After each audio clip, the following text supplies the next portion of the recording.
Heute befassen wir uns mit dem Thema Live-Bookings, beziehungsweise mit dieser Frage, also wir schauen uns nicht das ganze Live-Business an, ich muss da vielleicht noch, tut mir leid, Frau Blume ist auch mittlerweile, super. Wir schauen uns nicht das ganze Live-Geschäft heute an, weil das natürlich ein bisschen die Stunde wird sprengen da. Die 1 Stunde, wo mir der Stream gibt. Aber wir schauen uns vor allem so ein bisschen die Frage an, die ich sehr, sehr oft auch höre von Künstlern und Künstlerinnen, wo mir da halt, wo mich amigs fragen, ja, ich bin jetzt Künstler und ich habe selber Ambitionen, da irgendwie live. Der Azu ist auch da, alle zusammen, an dem heutigen Abend. Dass mich viele Künstler viel mal fragen in diesem Bereich, ja, hey, schau, ich will Live-Erfahrungen sammeln, wie kann ich das machen, wie werde ich überhaupt gebucht, oder was muss ich überhaupt machen, wenn irgendjemand auf mich zukommen würde, also wenn du zum Beispiel auf einem Stand bist, wo du schon Musik draussen hast, und Eventveranstalter oder Promoter sind zum Beispiel daran interessiert, dich zu buchen. Was macht man überhaupt so in diesen Situationen? Die Stunde soll sich ein bisschen um die Fragen oder Antworten liefern zu dem Ganzen, eher aus der Perspektive, wie du selber als Künstler oder Künstlerin würdest zu mehr Konzerten kommen oder zum dein Auftreten vielleicht ein bisschen professioneller machen, wenn du so mit Veranstalter oder halt Promoter würdest reden, die Interesse haben, dich zu buchen. Genau, jetzt noch nicht mal so fest aus dieser Perspektive, wenn du schon einen Booker oder einen Veranstalter hättest. Aber zu dem kommen wir dann alles noch. Wir gehen auch in dieser Stunde so ein bisschen all die Punkte durch, die in so einem Live-Agreement, wie ihr es unten seht. Simple ist auch da, Sali, an diesem heutigen Abend. Willkommen da beim Cola-Podcast. In dieser Stunde schauen wir uns auch an, was kommt alles eigentlich in so eine Live-Vereinbarung, also in so ein Live-Agreement, wenn du halt jetzt Interessenten hättest, also Leute, Event-Promoter, die dich halt buchen würden. Die Anna ist auch da, willkommen an diesem Abend. Und ich werde dann nachher auf dem YouTube-Upload sicher auch noch so ein Template, das Word-Template rein tun, für Leute, die halt eben genau in so Situationen sind und so Konditionen müssen dealen und das selber machen wollen, werde ich euch nachher auch noch so ein bisschen eine Vorlage zur Verfügung stellen in der YouTube-Description, nachdem das, was ihr da heute Abend seht, auch auf meinem YouTube-Channel irgendwann stattfindet. Darum könnt ihr ein paar Tage auch dort anschauen, weil es dann sicher auch noch eine Vorlage wird geben, wo ihr euch rippen könnt. Wie immer, wenn ihr Fragen habt zu dem Thema heute oder irgendwelche Input, die euch einfällt zu dem Thema, wo ihr da unten fixiert seht, haut das alles gerne in den Chat rein. Ich schaue mir das gerne alles an und beantworte so viele Sachen wie ich kann, oder wir haben da einfach eine schöne Diskussion zu dem Ganzen. Also jeder Input ist sehr, sehr willkommen. Genau. Bevor ich jetzt reingehe bevor ich reingehe jetzt in die Materie, was es alles bräuchte oder wie man jetzt professioneller seine Konditionen und die Vereinbarung überhaupt kann verhandeln mit gewissen Eventveranstalter oder Promoter, würde ich denen, wo da das Thema Live-Bookings oder Live-Auftritt generell noch nicht so ein Begriff ist, so mehr so ein bisschen noch ein grösseres Bild dahinter geben, was es überhaupt alles für Spieler hat in dem Spiel, im Live-Business, also was es für Protagonisten hat. Und das ist auch relativ einfach erklärbar, so, und das versteht man vielleicht nachher auch ein bisschen besser, was es da überhaupt für Zusammenhang gibt zwischen so Venue und Promoter und Pipapo, so. Der, wo man am besten anfangen kann oder am einfachsten, ist auf der Stufe vom Booker oder Agent. Also im traditionellen Sinne, in anderen Ländern nennen sie das der Agent. Da in der Schweiz ist das meistens der Booker oder halt der Agent. Der Booker, müsst ihr euch vorstellen, ist so etwas wie der Mittelsmann, wo der Künstler vermitteln, entweder an Veranstalter oder direkt an Event-Promoter oder vielleicht sogar auch an Venues. Also an Lokalitäten, lokale Bars, Clubs oder Säle. Darum kommt es immer so ein bisschen darauf an, was für eine Rolle halt der Booker oder der Agent kann spielen für den Künstler. normalerweise ist das jemand in deinen Kreisen, wo halt genau weiss, wie der Künstler live aufgestellt ist, was er halt braucht und kann dich auch am besten vertreten oder halt vermitteln, wenn es darum geht, dass du im Live-Bereich vorankommen oder vielleicht auch mal eine Tour machen oder etwas koordinieren. Darum spielt er wie so, Young James ist auch da, willkommen an dem Abend. Darum spielt der Booker oder halt der Agent, spielt halt wie so ein bisschen Zwischenstelle zwischen der ganzen Kommunikation, wenn du jetzt mit einem Eventveranstalter irgendetwas würdest machen oder mit einem Promoter. Er ist auch die Person oder sie oder er, der Booker ist dann auch der die Gage meistens verhandeln für den Künstler. Darum entsprechend verdient der Booker oder der Agent meistens bekommt er Beteiligung von der Gage vom Künstler, wo er da würde vermitteln oder verkaufen. Das kann aber am Anfang von einer Karriere, wenn man das jetzt ein bisschen ernster würde nehmen im Live-Bereich und eben Leute kommen ja dann auf mich zu und sagen, hey, schau, wie kann ich da im Live-Bereich irgendwie mehr machen? Alex, so, ich will irgendwie dort mehr als Künstler mehr live auftreten. Dann kann so ein Booker oder ein Agent, muss das nicht jemand sein, der mega hoch irgendwo da oben ist, sondern das könnte auch irgendjemand in deinen Kreisen sein, wo vielleicht managermäßig oder Managerin-mäßig so mit dir das zusammen anschaut und dich einfach, wenn halt Anfragen kommen von Live-Leuten, dich wie so sagen, vertreten oder vermitteln. So, dass du selber halt nicht mit diesen Leuten musst diskutieren. Es hat halt wie so Vor- und Nachteile. In dieser Folge geht es auch ein bisschen darum, aus dieser Perspektive, wenn du das selber würdest in die Hand nehmen, nicht so fest, wenn du das irgendwelche Booking-Agenturen und so würdest überlassen. Aber es gibt halt wie so ein bisschen beide Optionen, so. Ich finde das fair, dass man am Anfang auch so ein bisschen die Erfahrungen selber machen, was überhaupt so für Punkte diskutiert werden, wenn jetzt so ein Live-Promoter oder ein Veranstalter etwas von dir wählen.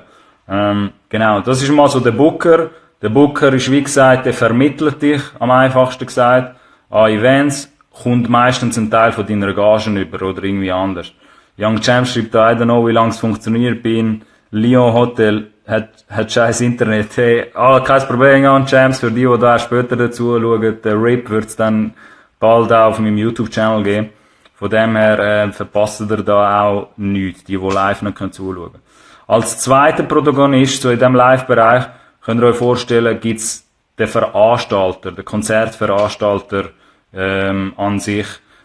Was spielt jetzt der Konzertveranstalter für eine Rolle oder was macht überhaupt der Veranstalter? Der ist so ein bisschen eine Ebene grösser und da gibt's halt kleine oder grössere Veranstalter. Und die tun dann meistens mit dem Booker zusammen, mit dem Agent oder mit dem, der halt für dich das Booking macht, tun die eine ganze Tour organisieren. Der Live-Veranstalter oder der Veranstalter an sich, könnt ihr euch vorstellen, ist wie so das Äquivalent zu einem Musiklabel, einfach im Live-Bereich. Weil der fördert, also egal ob das ein kleinerer oder ein grösserer Veranstalter ist, die haben halt auch Interesse daran, längerfristig mit Künstlern zusammenzuarbeiten oder Künstlerinnen, weil die ihre Touren wollen supporten und halt immer wieder irgendwie Künstleraufbau wollen machen, aber einfach im Live-Bereich. Wenn man dort halt von Künstleraufbau redet bei den Veranstaltern, dann passiert das alles mit Tourneen oder dass man halt irgendwie zuerst eine kleinere Tour spielt, eine Clubtour, und nachher spielt man vielleicht eine, wo man ein bisschen grössere Säle macht, und dann das nächste Jahr darauf, wenn man dann mehr Musik hat, würde dann der Veranstalter vielleicht versuchen, noch grössere Hallen zu füllen mit dir. Darum hat das sehr viel Ähnlichkeiten, wie ein Musiklabel auf der Musikseite wird schaffen mit dem Künstler, schafft halt der Veranstalter, der Konzertveranstalter im Live-Bereich von dem Künstler. Das kann auch sein, dass halt eben entweder das mit einem Booker zusammen passiert. In der Schweiz gibt's aber auch so Konstellationen, oder Kombinationen, wo der Booker den Job mit seinem eigenen Team vielleicht allenfalls selber macht, und wenn das so gross wird, dass die Operation nicht selber kann stemmen, dann kommt auch vielleicht irgendwann ein Veranstalter dabei dazu. Der Veranstalter, der Konzertveranstalter, der Kohli ist auch da. Xali, dass ihr da noch zuschaut an diesem Mittwochabend. Der Konzertveranstalter ist vielleicht anders wie beim Booking, verdient der meistens im traditionellen Sinne an der Ticket-Einnahmen mit. Sprich, der Umsatz, der passiert mit all diesen Tickets, die verkauft werden, dort gibt's meistens einen Cut, wo der Veranstalter bekommt. Und je nachdem, was man halt mit einem, als Künstler für einen Deal hat, bekommt man dort, hat man vielleicht zum Beispiel auch einen Merch-Anteil, wo man am Veranstalter gibt, weil er irgendwie mithilft beim Merch-Verkauf. Es gibt dort ganz, ganz viele verschiedene Kombinationen. Young Chance schreibt ja, aber so in dem Bereich Veranstalter, denke ich, ist die Nachfrage nicht wirklich gross. Ich meine, es gibt wenig Schweizer Künstler, die so Touren rendieren. Grind, schreibt da der Kohli. Young Champs, ja, du hast recht, dass viele Veranstalter, die bemerkst eigentlich gar nicht. Also viele von denen sind halt auch im Hintergrund, muss man sagen. Wir kommen nachher noch ein bisschen dazu, was es noch für andere Rollen gibt. Aber es ist schon so, dass für viele Newcomer, darum habe ich das mit dem Booker auch erwähnt, bei vielen Newcomer ist am Anfang gar noch nicht der Sinn, dass du irgendwie gross bei einem Veranstalter unter Vertrag bist oder so, weil es da gar noch nicht so viel zu machen gibt. Es gibt aber auch Veranstalter, auch kleinere in der Schweiz, die vielleicht gerade von Tag 1 bei einem Künstler dabei sind, weil sie an die Vision glauben von dem Künstler oder Künstlerin. Und ein Veranstalter im Live-Bereich, der an dich glaubt, kann halt auch sehr, sehr viel bewirken. Aber am Anfang, und um das soll es in dieser Show auch ein bisschen gehen, in dieser einstündigen Folge, sollte man vielleicht so viel wie möglich auch selber können, ein bisschen stemmen, oder mit seinem eigenen Team, das man da hat. Und da ist halt ein Veranstalter auch am Anfang gar noch nicht nötig. Aber, wie gesagt, der ist halt eher, dann kommt der dazu, wie der Young Champs auch gesagt hat, vielleicht wenn es ein bisschen grösser wird, das Ganze, wenn du auch jemanden brauchst, der vielleicht mehrere Tourdaten mit koordiniert und schaut, dass das Ticketing und alles läuft. Dazu ist auch das alle. Und dass das alles läuft. Und für das ist halt dann ein Veranstalter da. Bei dem ist aber auch das Risiko ein bisschen grösser und die Investitionen dahinter. Darum lohnt sich das auch für die meisten Newcomer auch gar noch nicht. Wie gesagt, das kann am Anfang auch irgendjemand anders übernehmen von deinem Team, der mit dir einfach zusammen die Tourdaten koordinieren oder mit den Venues schaut, wo wir nachher noch dazukommen, mit dem Promoter selber schauen tut und so. Genau. Dann gibt's als dritten Protagonist den Promoter von der Show. / Eventveranstalter, weil so, wie man ihn da aussen meistens kennt, so unter Fans oder Künstler, kann es sein, dass der Promoter meistens auch gleichzeitig der Eventveranstalter ist, in einem kleineren Rahmen. Aber der Promoter im herkömmlichen Sinn, so ein externer Promoter, kommt halt dann dazu, wenn jetzt der Tour fixiert ist, die ist zusammen mit dem Booker oder mit der Veranstaltungsagentur, sind halt die Daten fixiert und man hat sich können einigen, es ist bestätigt, wo man spielt. Und jetzt kommt der externe Promoter ins Spiel oder auch generell ein Promoter, wo dem sein Job ist, ab der Ankündigung von diesen Live-Daten, die Live-Daten mitzukommunizieren zusammen mit dem Künstler oder mit der Künstlerin. Und am Promoter sein Job schlussendlich ist eigentlich, dass der Laden gefüllt wird mit der Kommunikation oder mit dem Push, wo man halt macht.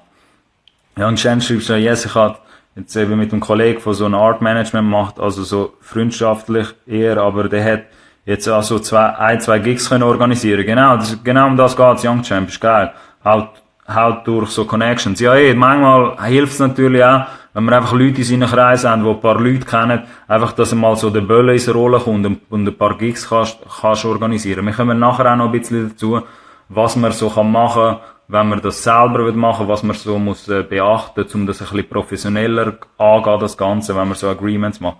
Aber genau, der Promoter ist eigentlich relativ einfach, die Rolle zu erklären, dass der halt dafür zuständig ist, die Live-Daten, die nachher bestätigt sind, zu promoten. Mit dem Künstler zusammen oder mit der Künstlerin zusammen. Dort gibt's aber halt oft Überschneidungen, weil es kann halt sein, wie der Young Champs das zum Beispiel auch gesagt hat, wenn du jemanden in deinen Kreis hast, wo dich ein bisschen mitmanagt und ein bisschen mitschaut für dich, kann es halt auch sein, dass du gar nicht so einen externen Promoter brauchst, weil deine Leute das promoten mit dir zusammen. Es kann zum Beispiel auch sein, dass dort, wo du reingebucht wirst, in die Bar oder in den Club, dass die irgendjemand in-house haben, also intern, wo tut die Shows promoten und Plakatierungen macht und Flyers. Und dann braucht man halt auch keinen externen Promoter in dem Sinn, wo man muss extra anstellen. In der Regel, wenn es ums Promoten geht von den Shows, muss man auch immer so ein bisschen die Anekdoten erklären, finde ich, dass es am Ende vom Tag immer noch am Künstler selber Verantwortung beim Künstler selber ist, dass er oder sie die Show so fest promoten tut, dass wirklich auch Leute auftauchen. Weil ich sehe das noch zu oft, dass gewisse Künstler irgendwie zwar Bock haben, live zu touren und die machen dann auch, die bestätigen dann auch die Daten und so. Und das passiert international, aber auch national mit Schweizer Künstlern, dass du halt dann die Daten bestätigt hast und dann postest das vielleicht einmal und that's it. Und man hat halt nachher das Gefühl, dass, also auf der eigenen Plattform als Künstler.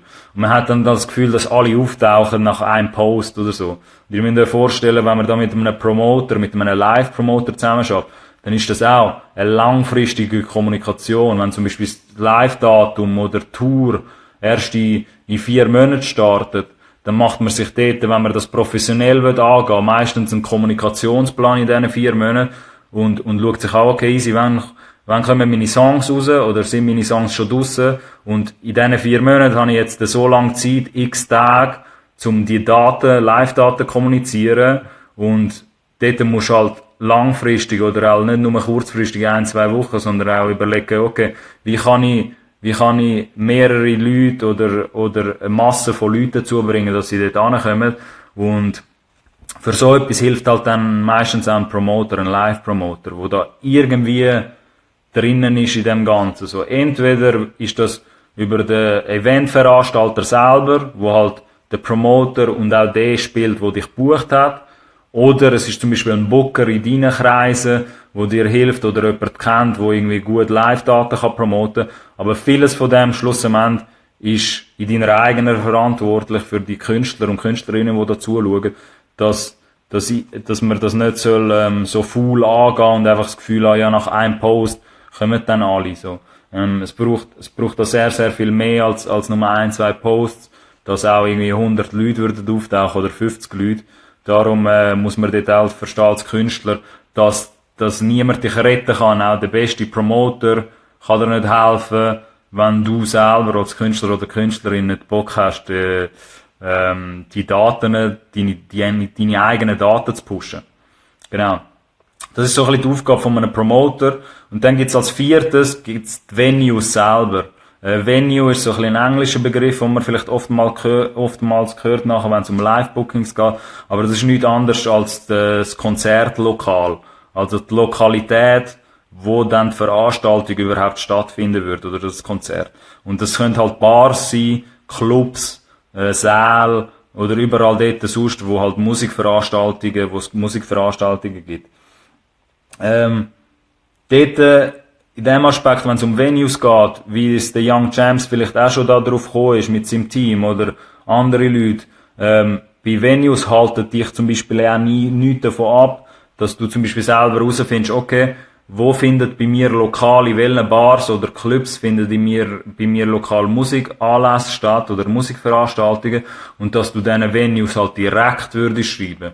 Weil darum geht's auch ein bisschen in dieser Stunde, dass ich euch auch ein bisschen aufzeigen kann, wie so eine direkte Auseinandersetzung könnte stattfinden.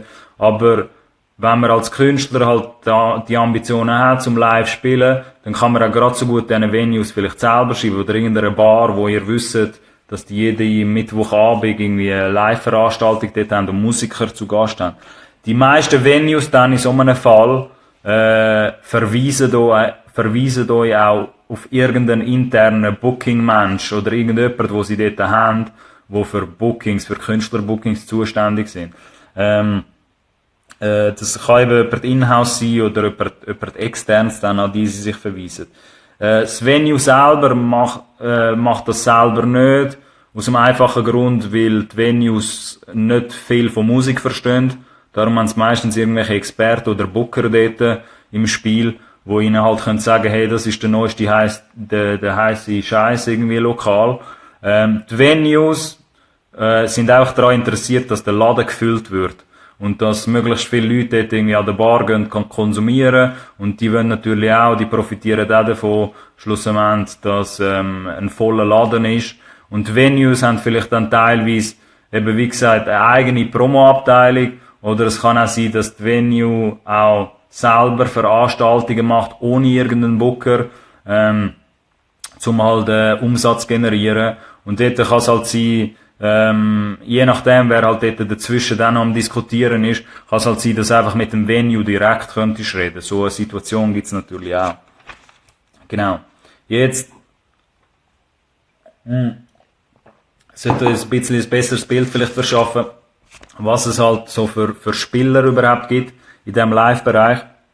Aber wenn es jetzt darum geht, eben wie die Frage am Anfang, wo ich euch mitgegeben habe in dieser Folge, wenn es jetzt darum geht, okay, du bist jetzt ambitioniert und möchtest halt mehr live spielen, als Künstler oder Künstlerin, hast das vielleicht vorher nicht gemacht, du hast vielleicht schon einen Katalog von Songs, wo du könntest live performen, aber du willst jetzt irgendwie dazu kommen, direkt mit irgendwelchen Booker oder vielleicht allenfalls auch schon mit Event-Promoter oder Eventveranstalter direkt zu reden. Oder die andere Situation, du bist schon am Musik raushauen und es kommen langsam Anfragen rein von Live-Anfragen von Leuten, die dich buchen wollen.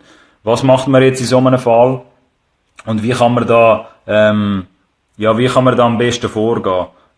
Es gibt dort wie so nicht eine Faustregel natürlich, aber ich gehe jetzt mal von einem Szenario aus, wo du halt in einer Diskussion steckst, wo vielleicht jemand direkt schon auf dich zugekommen ist und dich buchen will, irgendein Event-Promoter oder halt beides ist, Promoter von der Show und auch der Veranstalter und du hast zum Beispiel noch keinen Booker und willst das irgendwie alleine regeln mit deinen Leuten, was ja oftmals auch so ist, auf Newcomer-Stadium.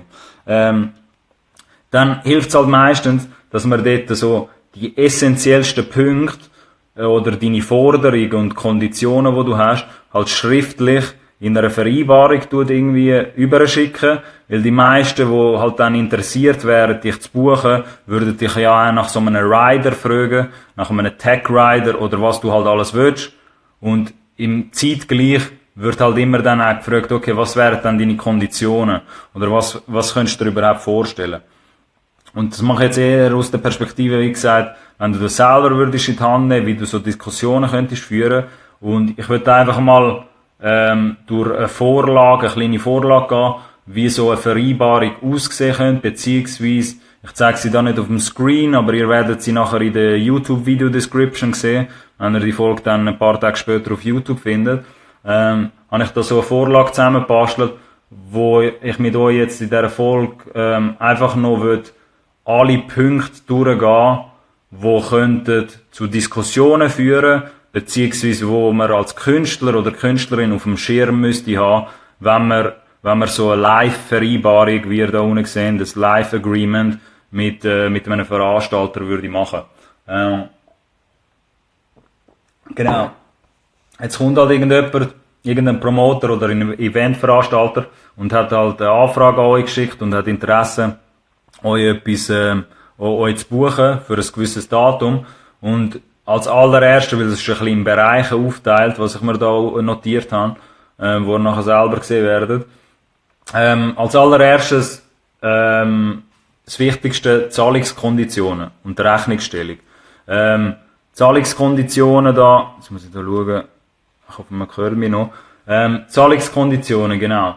Da gibt's 4 Punkte, die essentiell sind, wo ich mir da aufgeschrieben habe. Zum einen natürlich das Einfachste oder das Simpleste bei der Zahlungskondition spricht man nachher darüber, wie viel Gage bekommt man. Also die einmalige Zahlung, Künstlergage, wo du würdest bekommen, dass du den Auftritt überhaupt machst. Das ist wie so die Bezahlung für deinen Service, dass du dort live auftreten.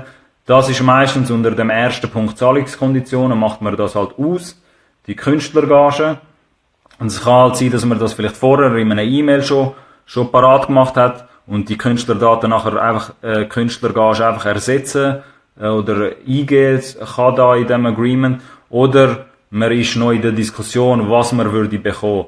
Und dort kann es halt sein, dass der Live Veranstalter oder der Promoter auf euch zukommt und sagt, hey, schau, das ist unser Budget, mit dem können wir arbeiten. Oder, und da kommen wir später noch dazu, ihr sagt halt, hey, ich kann so lange spielen, ich kann halt so viele Leute dazu holen, wenn ihr das professionell angehen wollt, so, ich kann den Laden füllen wahrscheinlich mit meiner Kommunikation als Künstler und ich will so viel, so Gage. Und von dort fängt man halt nachher an diskutieren. Aber der Nummer 1 Punkt, der immer drinnen muss sein, natürlich, wie viel Gage, das Datum, rein rechtlich, so ist das nicht schlecht natürlich, wenn man das irgendwo schnell in einer Vereinbarung hat. Das Datum, wann die Performance ist und der Veranstaltungsort. Dann als zweites, wenn es dann auch um Zahlung geht, tut man dann schriftlich vielleicht auch oftmals festhalten, wird die Gage vor dem Auftritt oder nach dem Auftritt zahlt. Das schadet halt auch nicht, dass man das in so eine Vereinbarung packt, bevor man das überhaupt alles bestätigt. Und von dieser Vereinbarung, wo ich da jetzt ausgehe, von dem Live Agreement, sind das Punkte, wo du halt meistens vorher anschaust, bevor du überhaupt irgendetwas bestätigst, dass du dort überhaupt angehst, logischerweise. Und eben als Punkt B, da, bei Zahlungskonditionen habe ich mir halt aufgeschrieben, dass du halt vereinbarst mit dem, wo interessiert daran ist, dich zu buchen, zahlen die halt vorher oder nachher. Oder echt, zahlen die Hälfte zum Beispiel von der Gage, bevor du kommst, und du kannst das vorher schon in Rechnung stellen, und die andere Hälfte bekommst du, wenn du den Auftritt gemacht hast, oder einen Tag danach. Und das ist halt wichtig, dass man das, der Kai ist auch da, Kai wie auch immer, das ist wichtig, dass man das im Vorfeld halt abklärt, weil es auch ganz, ganz oft passiert, dass man irgendwie nicht weiss, wenn man gezahlt wird, und wenn man das halt vorher nicht schriftlich in einer E-Mail oder so festgefangen hat, dann wartet man irgendwie teilweise unnötig oder weiss nicht so recht, ja gut, komme ich jetzt meine Kohle vorher oder nachher über. Je nach Veranstalter oder je nach Promoter gibt's halt dort verschiedene Möglichkeiten. Wenn der Promoter korrekt ist, versucht er vielleicht im Vorfeld dir etwas zu geben, weil er ja vorher schon auch mit dir promoten oder dich kommunizieren tut. Aber es gibt wie so beide Modelle, dass du vielleicht am Tag vom Auftritt zahlt wirst oder irgendwie ein paar Tage danach, wenn du deinen Service geleistet hast. Dort ist es halt einfach wichtig, dass man das vorher anspricht, entweder von deiner Seite oder man fragt halt, wie der Promoter das sonst in der Regel handhaben und dass man das schriftlich nachher schnell vereinbaren. Dann als weiterer Punkt bei den Zahlungskonditionen muss man auch beachten, gibt es da einen Satz, wo man da mitgeben kann in dieser Vereinbarung, dass die Künstlergage immer vollumfänglich gezahlt werden muss und sollte es zu irgendwelchen Abzügen kommen, irgendein Minus, wo entsteht bei dieser Gage, wo man dir abziehen, dann muss das am Künstler zwingend vorher immer gesagt werden und der Künstler muss auch das bestätigen können. Abzüge heisst so viel wie, wenn irgendetwas zum Beispiel passieren wird bei einer Live-Show, wo du nicht haftest und wo der Veranstalter vielleicht haftet und der Veranstalter versucht irgendwie nachher über deine Gage dir einfach weniger zu geben. Wenn du halt so Sachen nicht schriftlich abgemacht hast, dass du halt deine Gage voll bekommst, vollwertig, und sollte es irgendetwas geben, wo abgezogen werden muss, weil irgendwie deine Leute den Backstage trashed haben oder irgendwie etwas anderes passiert ist, dann muss das halt vorher immer zwingend angeschaut werden mit dem Künstler oder mit der Künstlerin. Als weiterer Punkt da bei den Zahlungskonditionen oder wenn es darum geht, wie du zahlt wirst, ist auch noch ein wichtiger Punkt, den man nicht unterschätzen darf, dass wenn es eine Absage, eine Verschiebung oder irgendeine Form von Streichung, also das Live-Event gestrichen wird, nicht aufgrund von Schuld vom Künstler oder von der Künstlerin, sondern weil es Verschulden ist vom Veranstalter oder vom Promoter, muss man so einen Satz halt auch reinnehmen, dass man sich halt absichern kann, was passiert in so einem Fall. Wird man irgendwie zur Hälfte noch bezahlt, wird man voll bezahlt, also wenn zum Beispiel 2 Tage vorher das Konzert abgesagt werden muss, nicht aufgrund vom Künstler, sondern irgendwie vom Veranstalter, was passiert dann? Wird man trotzdem noch zahlt oder nicht?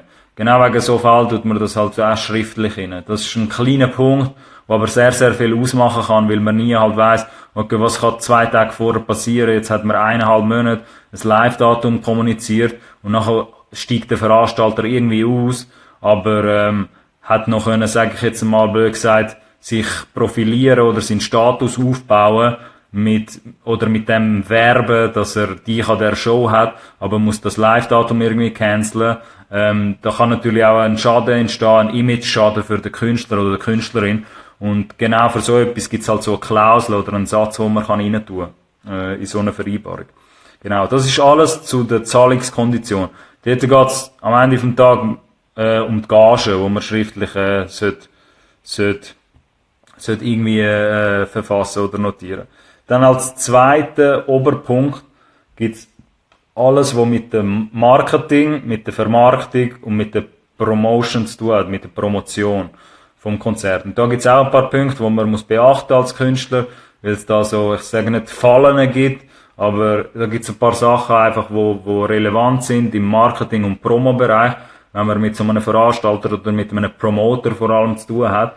Da gibt's den Punkt, wo man in so einer Vereinbarung kann tun. Der erste Punkt ist, immer dann, wenn man ein eigenes Logo oder Key Visuals hat, also Key Visuals, alles was mit deinem Image zu tun hat, irgendwelche Visuals, die du schon hast, zu deiner Kampagne, zu deinem Album, zu deinem Projekt, Pressefotos oder irgendwelche andere Assets, wo man selber hat, dass da so ein Satz reingenommen wird, dass der Promoter oder der Eventveranstalter immer zwingend mit deinen Visuals soll arbeiten und mit deinen Grafiken.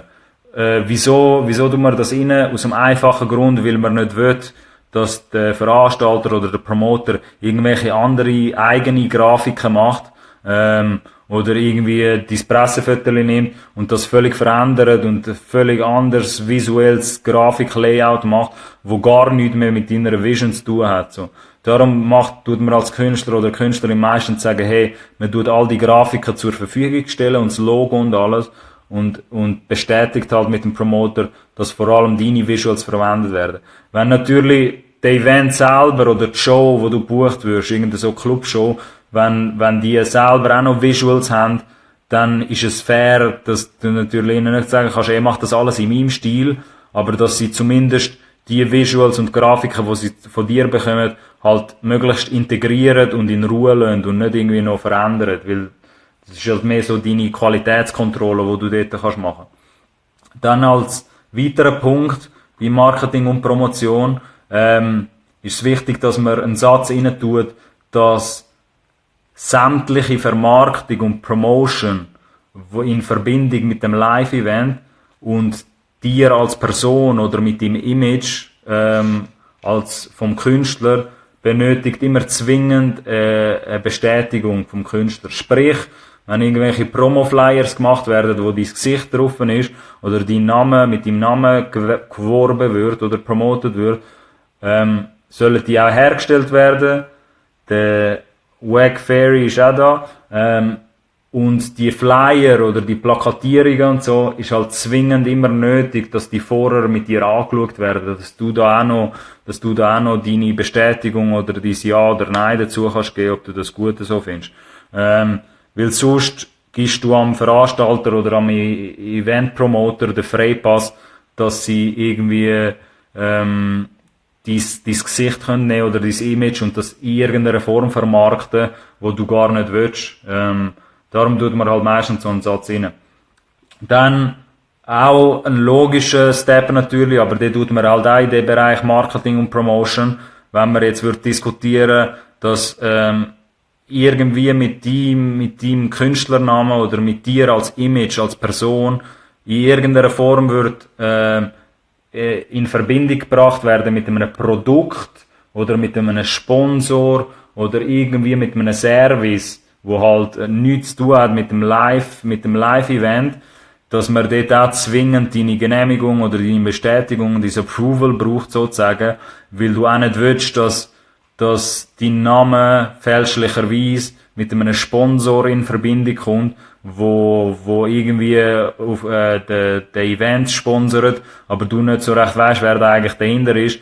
Und für so etwas musst du halt dann auch immer deine Bestätigung können geben. Und wie gesagt, die Punkte, die ich euch da sage, sind halt Punkte, vielleicht, die oftmals vergessen werden oder über die wird wird halt nicht so oft proaktiv geredet.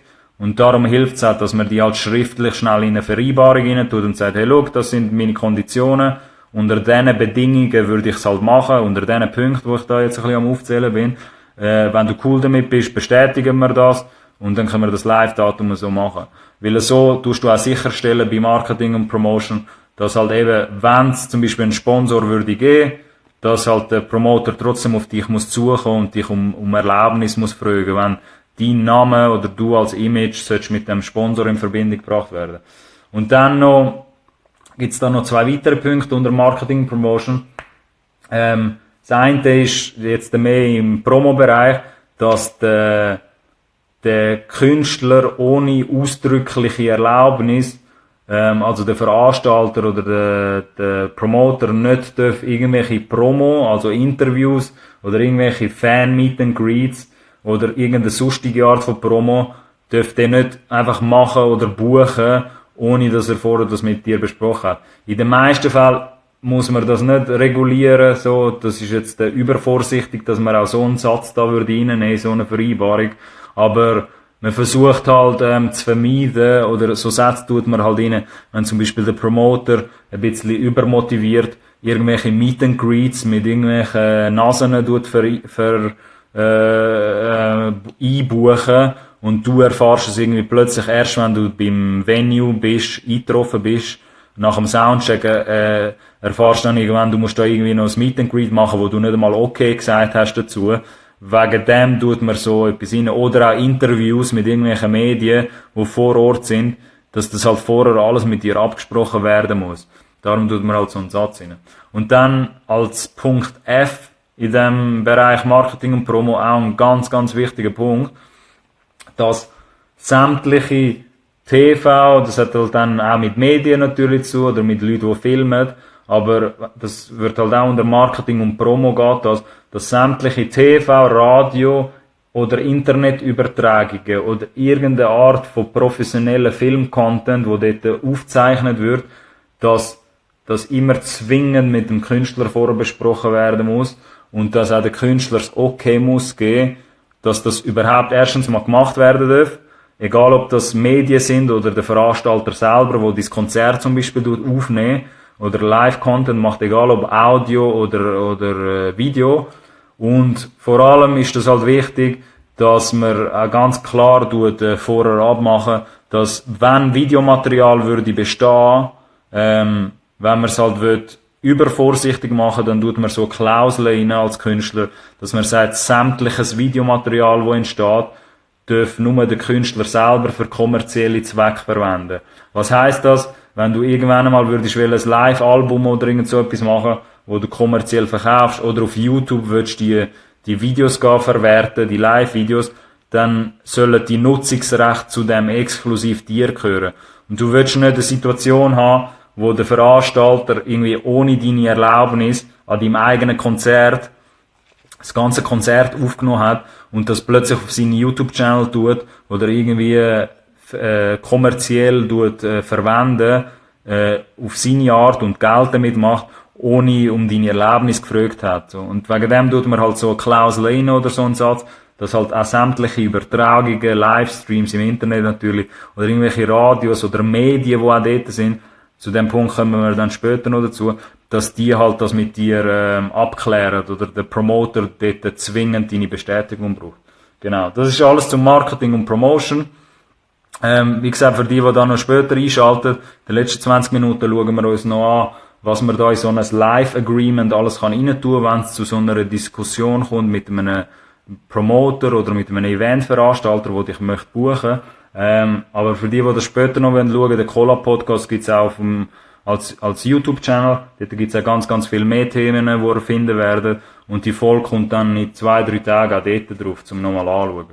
Genau. Ein weiterer Bereich, wo man auch in so eine Vereinbarung tun kann, ist alles, was mit deiner Performance, mit dem Live-Show-Setup und mit der Aufführung selber zu tun hat. Da als wichtigster Punkt, wo man das oberst oben tut, ist, man einigt sich darauf, schriftlich, wie viele Minuten du maximal musst spielen oder Minimum musst spielen, so je nachdem wie es siehst. In dem Satz oder in dieser Vereinbarung, in diesem Bereich, tust halt okay, dich will halt jemand buchen, dir wird jemand so eine Gage geben, der Idiom ist auch da, dir wird jemand eine Summe X geben und du tust da noch sicherstellen, schriftlich, wie lang musst du eigentlich auf der Stage sein. Ist das ein 30-Minuten-Set, ein 45-Minuten-Set, ist das ein 20-Minuten-Set, wo du maximal musst machen oder Minimum? Man geht da halt von einem Maximum aus, wo man rein tut, weil man halt als Künstler oder Künstlerin auch ganz genau wissen, wie lange muss ich spielen und that's it. Also, wie lange muss ich spielen im Verhältnis zu dem Geld, das ich bekomme für die Gage, weil jede Minute, also wenn du jetzt, keine Ahnung, als Beispiel, so, das ist keine Faustregel natürlich, oder kein Industriestandard, aber ich sage jetzt ein Beispiel, wenn du 500 Stutz würdest bekommen, für einen 30 Minuten oder einen 20 Minuten Auftritt, und du hast das fixe so abgemacht, 500 Stutz für 20 Minuten von, ein Live-Set von dir mit x Songs, da macht man das nicht an der Anzahl Songs, sondern an der Anzahl Minuten aus, weil wenn du dann 25 Minuten spielst, weil du einfach Bock hast und die Fans etwas von dir wollen, wenn du das schriftlich halt vereinbart hast, dann muss der Veranstalter oder der Promoter dir trotzdem nur 500 Stutz geben. Darum ist man dann meistens, wenn man das professionell will, machen als Künstler oder Künstlerin, tut man halt das Limit einhalten, wo man da selber abgemacht hat mit dem Promoter. Aber es ist halt auch sehr viel professioneller, wenn man halt bei dieser Live-Anfrage von dem Veranstalter kann sagen, hey, look, ich spiele so lang und das will ich dafür. So, und dann weiss der Veranstalter oder der Promoter auch ganz genau, was er von dir bekommt, wie viel Anzahl Minuten sozusagen er von deinem Service bekommt und er gibt dir das zurück, halt die Gage.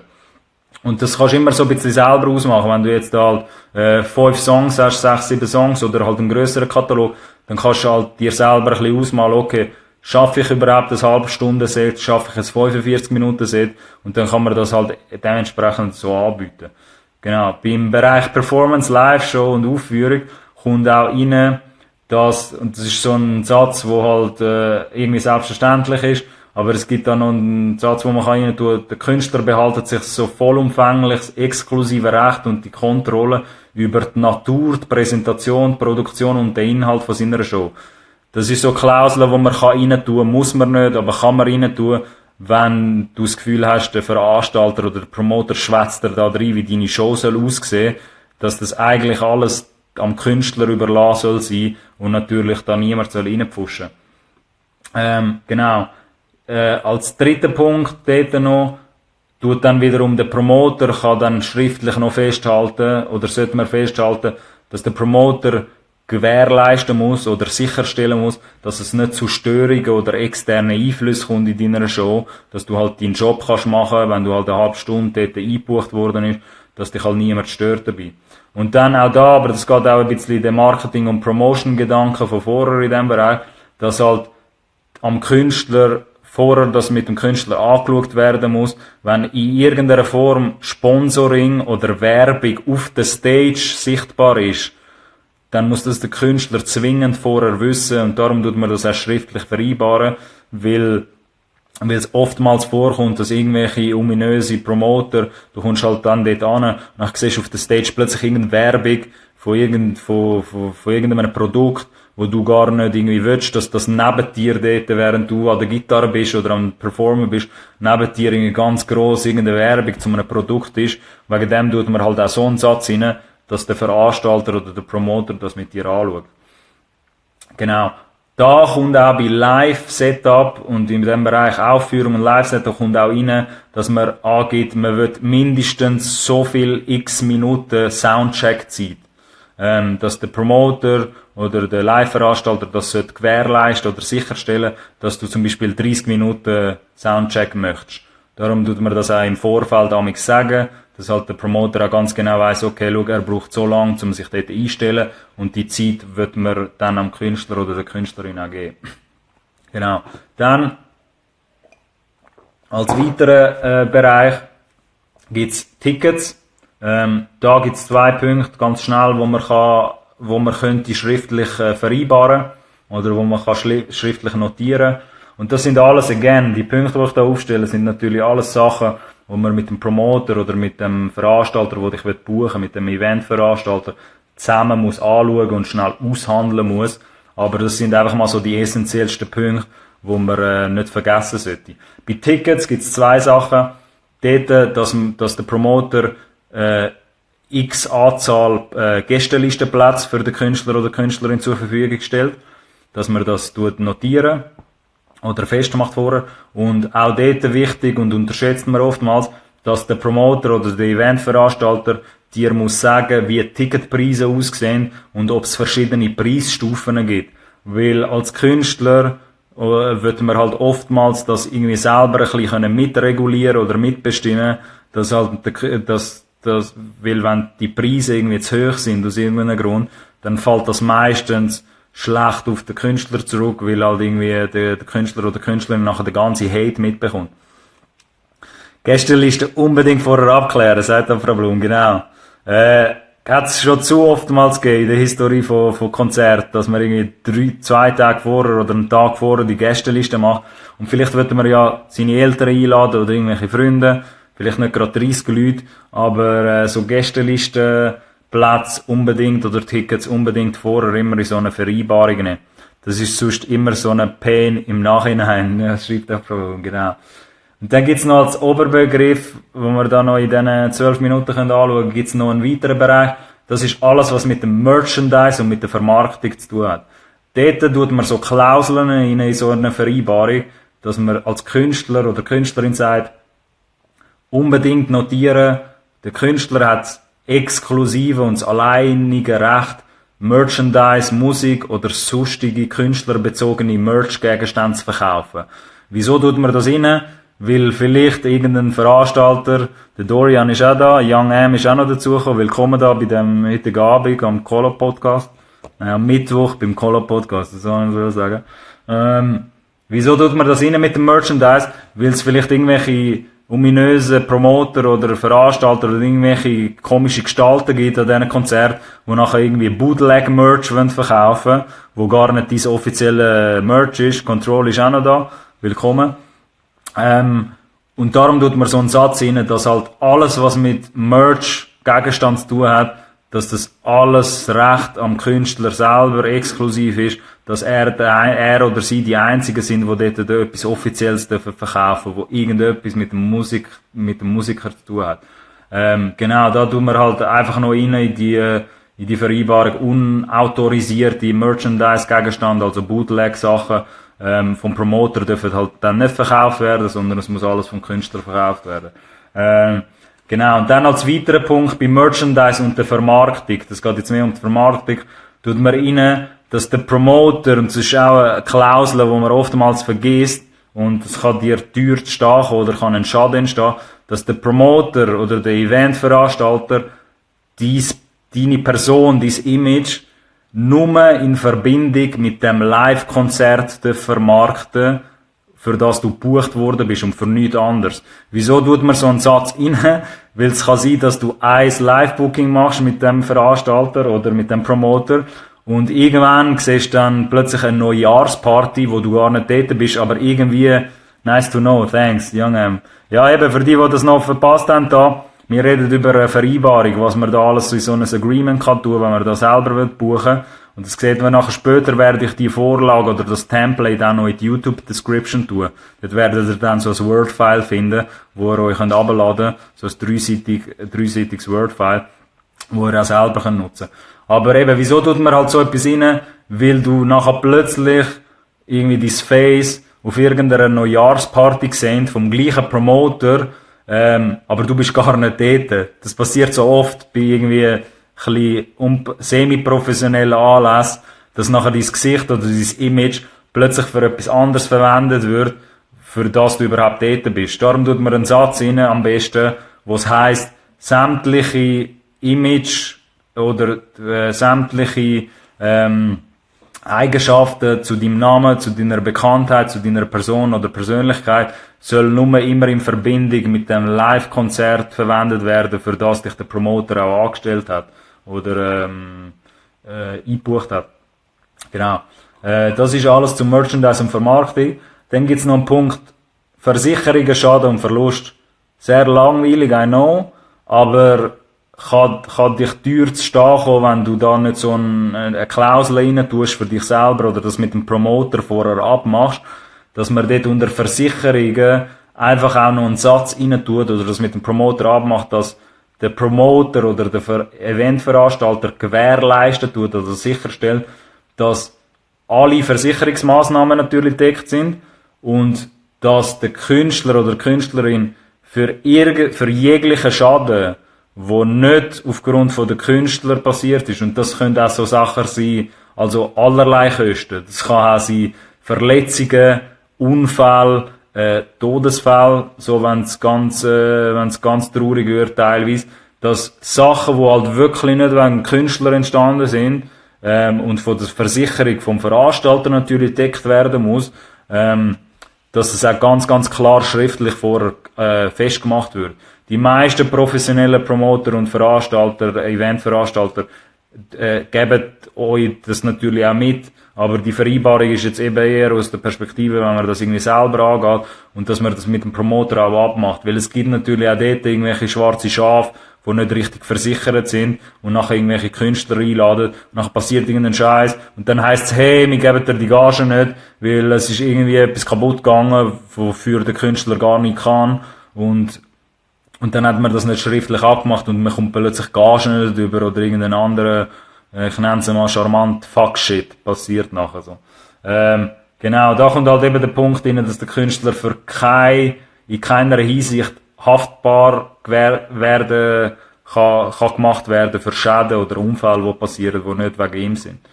Dann gibt's noch den Punkt, auch ganz schnell erklärt, Transport und Unterkunft, dass man halt abmachen kann, das ist von Datum zu Datum unterschiedlich und mit Veranstalter oder Promoter, dass man vielleicht abmacht und schriftlich festhaltet, ist der Promoter für zum Beispiel oder der Eventveranstalter für den Transport zuständig oder zum Beispiel für eine Hotelunterkunft oder für Verpflegungsspesen, das kann man halt alles abmachen.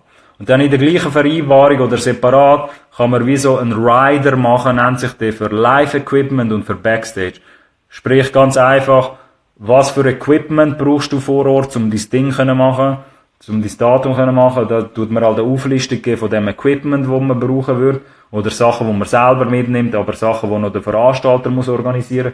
Und eine zweite Liste, was du alles im Backstage willst haben. Ob du dein Fidschi-Wasser willst haben oder was auch immer. So, möglichst vielleicht Produkte, was es in der Schweiz gibt, wo man nicht importieren muss. Darum stay green, in so einem Fall. Genau. Dann gibt's noch einen Punkt Fotografen und Aufnahmen. Das geht in den Punkt vom Anfang rein, dass halt sämtliche Medien, die dort auftauchen, die vom Veranstalter organisiert worden sind, dass es zwingend irgendwo vereinbart werden muss, dass die vom Künstler oder von der Künstlerin müssen, bestätigt werden. Wichtig beim Rider schreibt da Frau Blum, was der immer muss machen. Jetzt kommt's. Was denn? Ein Hund rein tun noch. Es gibt auch ein paar clevere Künstler, die da irgendein Haustier oder irgendein Tier noch rein tun, zum Spass haben, so Riders, bei internationalen Künstlern. Dann genau, Catering und Verpflegung, bin ich schon vorher ein bisschen reingegangen, dass man halt mit dem Promoter abmacht, oder mit dem Veranstalter, dass man halt Catering vor Ort hat, oder Verpflegungsspesen bekommt. Mindestens eine witzige oder absurde Request reintun, so kannst du herausfinden, wie wichtig der für einen Booker bist. Genau um das geht. Wenn halt dort plötzlich rein tust, du willst einen Hund, immer wichtig. Du willst einen Chihuahua und der Veranstalter oder der Promoter tut tatsächlich einen Chihuahua-Hund, besorgt er den, dann weisst du, dass du eine rechte Priorität bist für den Veranstalter, für den Booker. Genau. Das ist halt zu Catering und Verpflegung ein einfacher Punkt. Vergisst man auch oft, dass man das nicht anspricht, keine Ahnung wieso, weil man irgendwie Angst hat, das anzusprechen. Aber es ist immer einfacher, bevor man das Live-Datum bestätigt, dass man vorher schnell abmacht, hey, gibt's vor Ort Catering? Ah, okay, es gibt's nicht. Kann man Verpflegungsspesen irgendwie 40 Stutz abmachen, wo dann die Künstler und das Team bekommen. Und dann noch als Punkt, wo man auch in so einer Vereinbarung kann tun, Stornierung und Kündigung. Auch geht ein bisschen das rein, was ich schon gesagt habe. dass wenn der Künstler wiederum das Konzert aus irgendeinem Grund muss stornieren, dass man das kann machen, für zum Beispiel 30 Tage vor einem Live-Event, wenn man das mindestens 30 Tage vorher künden oder canceln als Künstler, dass dann kein Schaden wegen dem entsteht, und man nicht irgendwie etwas zurückzahlen müsste. Das kann man zum Beispiel, das kann man so noch vereinbaren. Und sollte halt das Verschulden, sollte halt das Konzert nicht stattfinden wegen Verschulden vom Veranstalter, dann kann man halt dort auch noch abmachen, okay, kommt man vielleicht zur Hälfte noch die Gage trotzdem über, oder wird man trotzdem bezahlt. Das gibt's alles natürlich, so ein Modell. Und dann als allerletzter Punkt, wie das in den meisten Verträgen so ist, oder Vereinbarungen, egal in welchem Bereich, Verletzung der Vereinbarung, dass man halt rein tut, all die Punkte, die man erwähnt hat in dem Template, dass man die alle einhalten soll, pflichtgemäß. Und wenn man das nicht macht, dann kann man aussteigen. Dann kann man das mit sofortiger Wirkung kann man das auflösen. Wieso tut man das rein? Wenn man merken, dass der Promoter oder der Verleihveranstalter aus irgendeinem Grund mega unprofessionell ist, tut man halt auch so etwas in eine Vereinbarung, wenn man merkt, ja gut, man haltet sich irgendwie an die Hälfte von diesen Punkten gar nicht. Es kann aber auch sein, dass man sich als Künstler oder Künstlerin nicht an das haltet. Darum hat dort natürlich auch der Promoter oder der Veranstalter die Chance nachher zu sagen, hey, wir lösen das auf, wir canceln das. Wir haben noch nicht angekündigt, darum ist das auch safe. So. Genau. Die Vereinbarung oder das Word-File wird es dann in ein paar Tagen im YouTube-Upload sehen von dieser Folge. Die werde ich auch rippen und auf meinen YouTube-Channel tun. Dann könnt ihr die Vorlage euch dort gerne nehmen. Das ist wie gesagt alles zu dieser Thematik gewesen, wenn du jetzt als Künstler oder Künstlerin selber möchtest Live-Daten einbuchen oder das nicht mit einem Booker machst, sondern alleine und irgendwie den Venues anläutest. Und wenn man da ambitioniert ist und möchte mehr live spielen, dann kann ich nur jedem empfehlen, es haltet dich niemand davon ab, dass du irgendwie diesen Venues, irgendwelche Bars oder Clubs selber anläutest oder mit deinen Leuten um dich herum, irgendwie Manager oder Leute, die dir helfen, dass du dann anläutest und eben so eine Vereinbarung vielleicht allenfalls direkt machst, am Anfang, weil dann hast du auch mehr Geld, so dann musst du die Gage auch nicht teilen, noch mit irgendwelchen Booker oder mit 7 anderen Leuten. Es kann aber auch helfen, dass du einen Booker an deiner Seite hast, wo halt dich vermitteln tut und dich live-mässig verkaufen. Oder pitchen tut, so. Ich will das nicht verkaufen, so trocken sagen. Genau. Das ist alles zu dieser Folge gewesen. Ich hoffe, es ist informativ gewesen. Danke vielmals fürs Zuschauen. Für die das später noch werden sehen, geht unbedingt auf meinen YouTube-Channel. Und die Story wird es jetzt noch für die nächsten 24 Stunden auch noch geben, zum Anschauen. Danke vielmals fürs Zuschauen. Peace out.